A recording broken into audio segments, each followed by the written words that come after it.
I realize at this point in his career, Wayne Ellington really is who he is as a basketball player. I understand that. But if he was going to return to the Detroit Pistons, the areas I'd like to see him improve is kind of his mid-range, his consistency and his willingness to shoot from the mid-range, and then ability to create for teammates coming off of screens and all that. And I'll be more specific when we get there. So I want to look first at his mid-range, his consistency making those shots, and his willingness to shoot them. And guys, I'll admit, I'm an analytics guy. I love the threes. I love to the paint. But I do think there's times, especially when you're Wayne Ellington and teams have to defend you like this because you're such a good shooter. Trail guy, Bam's going to drop. Okay, that's a pretty good look. I know that's a tough shot, but you see what he creates there is he creates an offensive rebound for Plumlee, something we highlighted in his strengths. But you see a pretty good look for him off the move there.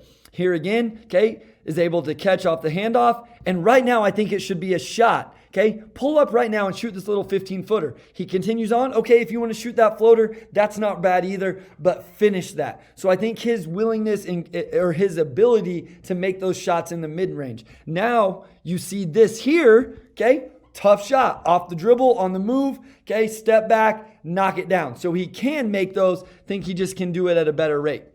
And now his willingness to shoot those. So here he gets a flyby because he's such an incredible shooter. Being a great shooter opens up so many things for you. Right here, I think it's 1-2 dribble, pull up, jump shot. Okay, but here I think he settles for the three a little too much. Maybe it's because he loses the dribble, but I think he's kind of going to his sidestep no matter what. And I think he ends up with a tougher shot than if he just took a 1 or 2 dribble pull up, like I said. Here again, because he's a great shooter, Garland's playing high on him. Okay, sets him up with the little step to the top and then goes back door. I think he should stop right here, shoot a little pull-up jumper. Right now, you have the advantage. He can elevate on his shot, but he continues on, ends up getting his shot blocked at the rim.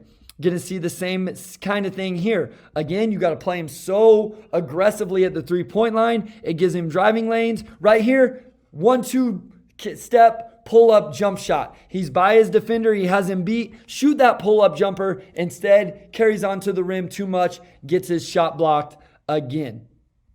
So, with that said, I would like to see him in the mid-range be willing to take those shots more. Okay, look for those more, especially when they overplay him on the perimeter, and then finish at a higher rate when he does. And then the second thing is creation for teammates. And I'm not saying necessarily off the bounce, although I will show that, but because he gets chased so much, he gets advantages and then utilize that to get his teammate open look. So I'm going to show you one where he doesn't and then one where he does. So here coming off the screen, again, you have to chase him here. He draws so much attention. He actually draws the help defender. Saddiq Bey is wide open here. So I'd like to see Wayne Ellington catch this, recognize that, get it to Saddiq Bey, and let him knock down that shot. Or, as we're going to see here earlier in the year, he comes off this, draws shot fake because he's such a great shooter, draws the second defender, and now he does pass it up, gives a teammate a chance to knock down a shot, or here attack the basket and finish at the rim. So I think he can utilize that to create for teammates.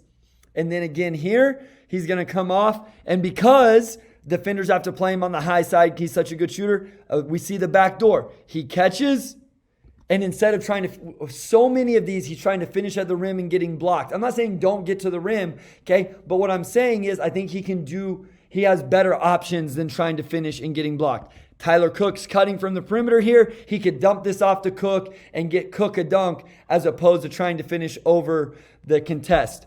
And we'll see it here. Okay, so here you do see him with a little bit of wiggle. You got to play him up here because he can shoot off the bounce. He's able to go by Dragic. Okay, he does get there, and instead of getting blocked at the rim, finds a cutting Jeremy Grant who finishes with the dunk. So again, I know he's late in his career. Maybe there's not something you're going to see change in his game at this point. But if there was, if he was going to stay in Detroit, or even if he ends up somewhere else, consistency and willingness to shoot that mid-range and then creating for his teammates based off all the attention and the advantages he gets because he's such a great shooter.